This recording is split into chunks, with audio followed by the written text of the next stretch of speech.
berbicara. Hai Sobat Garuda, perkenalkan saya Nur Fadila Pratama Yusuf Escape Nurse NIP 200201 2025 042008. Saya sebagai perawat ahli pertama di Rumah Sakit Umum Daerah Pulau Mondo Utara yang hari ini akan menjadi host dan mengajak kalian mengobrol santai tentang visualisasi bangsa yang dapat menggugah rasa cinta tanah air dan bangsa. Yuk kita mulai obrolannya. Ayo.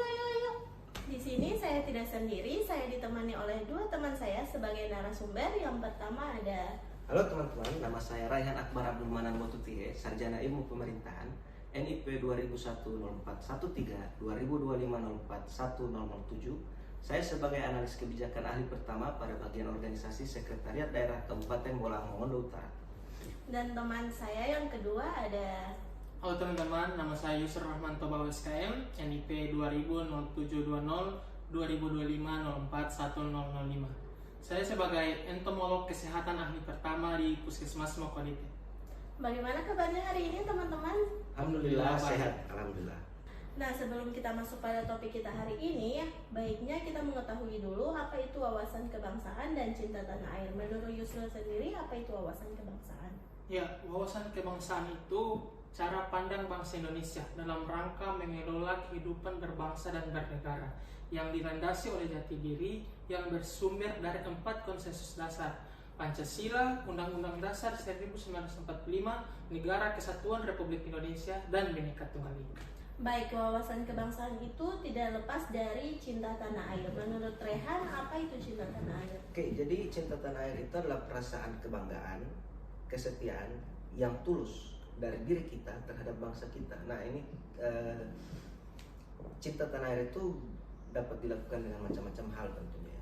Bisa dilihat misalnya menjaga kelestarian lingkungan, disiplin dalam menjalankan peraturan dan sebagainya.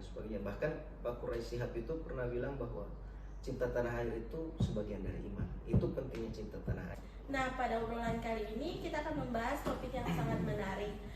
Beberapa waktu terakhir ini, seperti yang teman-teman tahu, medsos itu ramai dengan tagar kabur aja dulu. Ini seperti ungkapan kekecewaan pada negeri sendiri. Bahkan beberapa anak muda itu merasa khawatir tentang masa depannya dan muncul pikiran kalau bisa lebih baik di negeri lain, kenapa harus bertahan di sini? Menurut Kak Rehan, bagaimana menyikapi hal tersebut? Ya, terima kasih Kak Ebi. Itu menurut saya pernyataan yang sangat manusiawi gitu.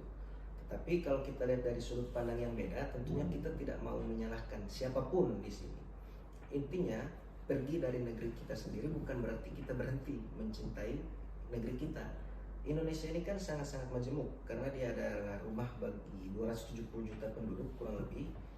Negeri yang terdiri dari ribuan pulau, bahasa, kebudayaan, gotong royong dan sebagainya. Namun kadang karena kita terlalu lama hidup di dalamnya, kita tidak menyadari kelebihan dari negeri kita itu apa, malah kita lebih menyadari kekurangannya. Wah, perspektif yang sangat bagus sekali Rehan. Kalau menurut Yusril, bagaimana tentang tagar kabur aja dulu?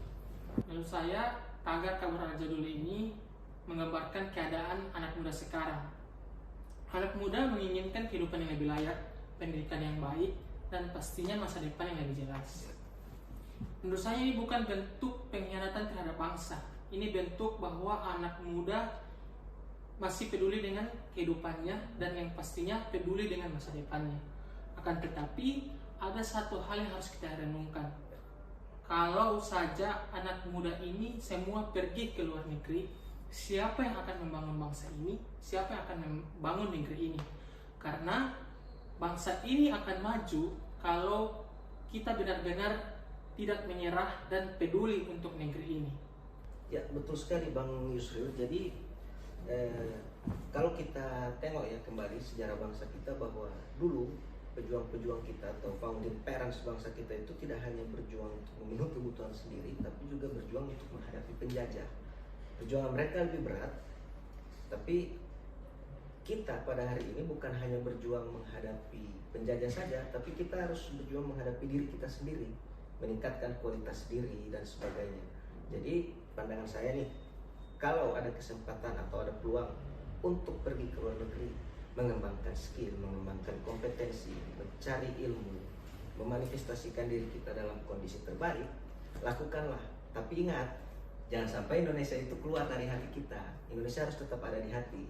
Benar, karena cinta tanah air itu bukan berarti kita harus tinggal di negeri ini. Cinta tanah air itu dimana kita berada, kita tetap bangga dengan bangsa kita, tetap menjaga nilai-nilai bangsa, karena kita di luar negeri itu harus bermanfaat untuk negeri kita. Kita harus belajar banyak kepada tokoh-tokoh Indonesia yang sudah ke luar negeri. Kita ambil salah satu contoh seperti Bapak B.J. Habibie. Bapak B.J. Habibie itu ia menempuh pendidikan teknologi penerbangan di Jerman. Dia sukses bekerja di bidang penerbangan internasional. Kemudian dia balik ke Indonesia mengembangkan teknologi penerbangan yang ada di Indonesia. Ini bermaksud kita sebagai anak muda, jika kita ke luar negeri, kita akan kembali bermanfaat, memberikan inovasi, semangat baru untuk negeri ini. Karena Indonesia tidak membutuhkan generasi yang hanya marah, tetapi Indonesia membutuhkan generasi yang peduli dan mau memperbaiki. Wah, menarik sekali ya penjelasannya. Ini hal yang perlu dipahami oleh generasi muda seperti kita ini. Coba kita bayangkan, di saat lagu Indonesia Raya dikumandangkan di event-event internasional, betapa bangganya kita sebagai anak muda. Di saat bendera merah putih dikibarkan di negara orang, bagaimana dada kita itu bergetar. Ya, jadi Indonesia atau negeri kita ini bukan hanya tempat tinggal saja, tetapi ada kenangan masa kecil di situ, ada makanan-makanan yang kita rindukan, ada keluarga yang menunggu kita pulang, dan ingat bahwa ada juga makanan-makanan di situ ya yang kita rindukan tentunya.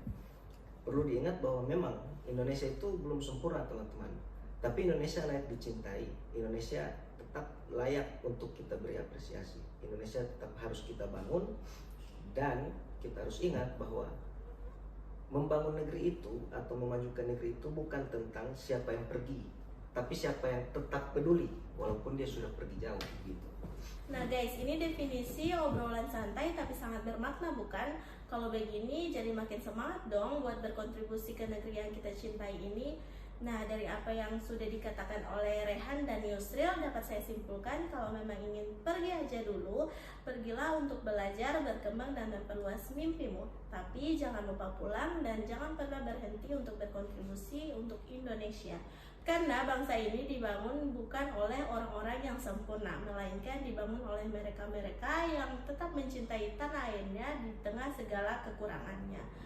Kita di sini percaya generasi muda seperti kita ini bukan generasi yang mudah menyerah, melainkan kita adalah generasi yang tetap mencari jalan untuk membuat negeri ini menjadi lebih baik.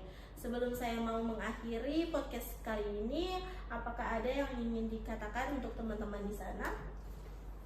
Guys, kata-kata dari saya hari ini adalah dimanapun kita pergi, Indonesia tetap selalu ada di hati.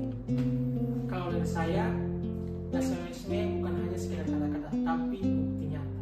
Keren dan seru banget kan obrolan kita kali ini. Semoga setelah obrolan ini kita semakin sadar bahwa menjadi bagian dari Indonesia itu sesuatu yang harus dibanggakan. Saya Nur Fadila Pratama Yusuf dan teman-teman saya Raihan Akbar Abdurrahman Botutie, Yusra Rahmanto Bahu, pamit undur diri dan sampai ketemu lagi. Ingat, Indonesia keren kalau kita sama-sama peduli. Merdeka! Bangga melayani bangsa!